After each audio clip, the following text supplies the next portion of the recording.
próprio manifesto se auto-intitula um documento um projeto de reconstrução educacional do Brasil. Não é que a educação no Brasil esteja desorganizada, eles usam esse termo no manifesto, ela está inorganizada, quer dizer, ela ainda não se organizou.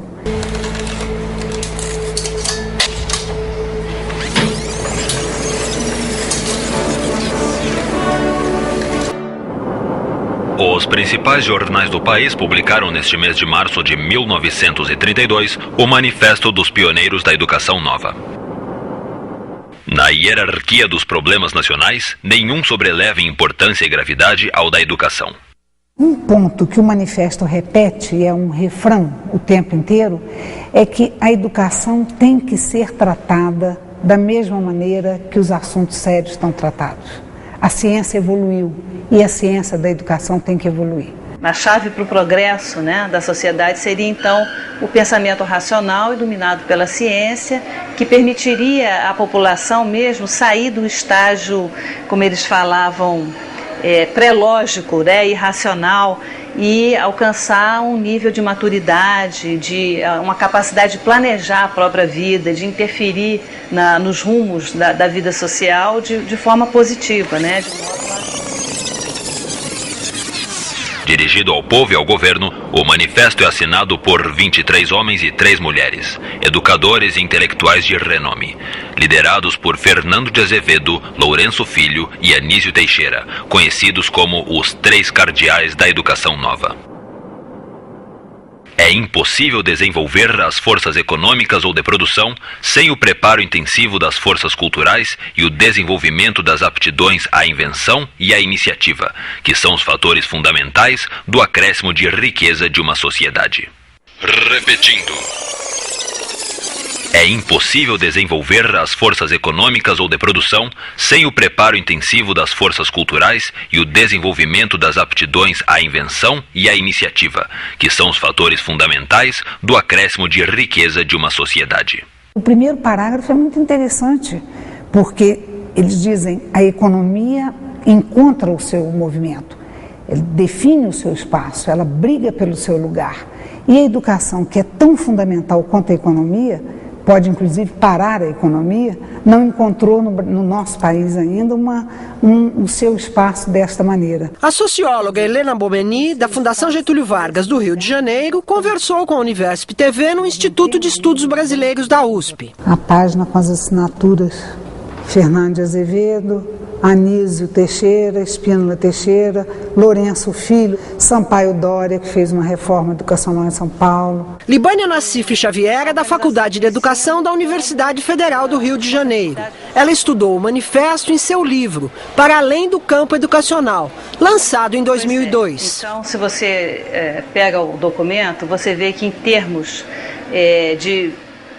gerais, é um documento que está propondo a organização de um sistema nacional de ensino, As ideias dos pioneiros de 32 para a organização do ensino já estavam presentes nas reformas educacionais da década de 20.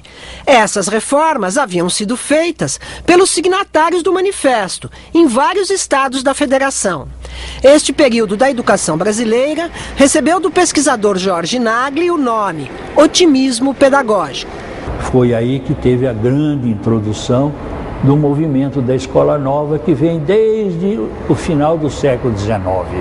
Ele vinha vindo e ele ganha então muita força na década dos 20. O manifesto propõe a grande reforma, a reforma das reformas, como escreveram os pioneiros. Na época, o Brasil vivia a efervescência política, social, cultural do tempo da Revolução de 30, liderada por Getúlio Vargas e pela Aliança Liberal. O presidente Getúlio Vargas esteve presente na 4ª Conferência Nacional de Educação. Em seu discurso na Associação Brasileira de Educação, o chefe da nação solicitou aos educadores reunidos no evento que apresentem as bases para uma política educacional da Revolução de 30. Este dia marcou a origem do Manifesto dos Pioneiros da Educação Nova. Princípios, valores, propostas, político-administrativas, concepções que rompiam com a estrutura que o ensino vinha tendo até então, né? Um ensino voltado, um ensino elitista, um ensino descolado do meio social, né? Um ensino, como eles chamavam, do manifesto, aquela que vai ao encontro, né? Que sugere coordenadas para a organização do ensino, da educação pública, é essa parte em que se intitula o Estado em face da educação. Então, o manifesto define o papel do Estado em relação à educação no país.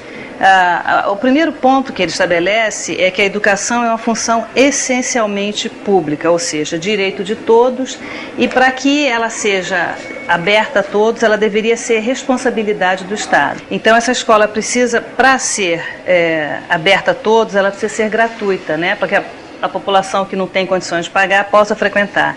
Ela deve ser obrigatória, obrigação tanto dos pais em colocar os filhos na escola, quanto do Estado em prover os meios para que as crianças frequentem a escola. Ela deve ser, que é o primeiro ponto de destaque, a ideia de que a escola deve ser neutra, né? Ela não deve constranger ninguém a seguir qualquer.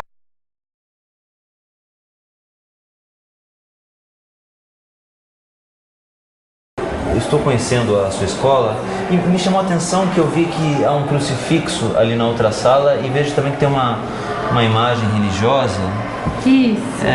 Essa escola segue alguma doutrina religiosa? Não. É que eu acredito assim, essa imagem é minha, eu ganhei de uma professora e eu sou devota de Nossa Senhora, então eu deixei.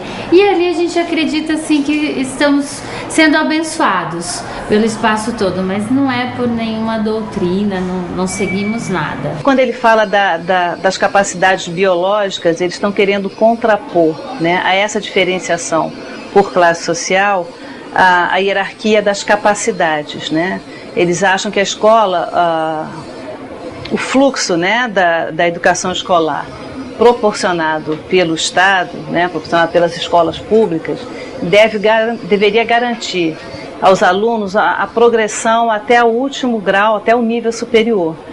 Mas essa progressão não seria obrigatória, ela ficaria subordinada às capacidades de cada um. De que vai ser uma bandeira de luta desses educadores pioneiros quando eles participam das reformas de ensino, atuam, né, na organização do ensino em vários estados, é a profissionalização do professor, né, a perspectiva de que a formação em nível superior garantiria aos professores um maior preparo para lidar com a complexidade que a educação escolar requeria e uma certa unidade do próprio corpo profissional no sentido, desde o sentido salarial até a questão da própria formação, né, do manifesto vai gerar uma repercussão muito forte, tanto na imprensa, né, quanto nos círculos intelectuais, né? A gente tem a publicação de vários artigos, causa uma polêmica muito grande, principalmente com os católicos. É verdade que a igreja, de certa forma, monopolizava o ensino desde a época da colonização, né? A igreja católica tinha os principais colégios, né? O assunto Igreja e Estado já apareceu no começo deste modo. Um dos argumentos que a igreja usava era que a escola ia desagregar a sociedade, se ela não tivesse no seu bojo uma orientação mais gregária, mais tradicional. Então havia essa ameaça, digamos, de que um projeto liberal seria um projeto de desagregação e não um projeto de agregação da sociedade brasileira. Os pioneiros da educação nova proclamam: o erro capital do atual sistema de educação pública do Brasil é a falta de continuidade e a falta de articulação no ensino, dos jardins de infância à universidade.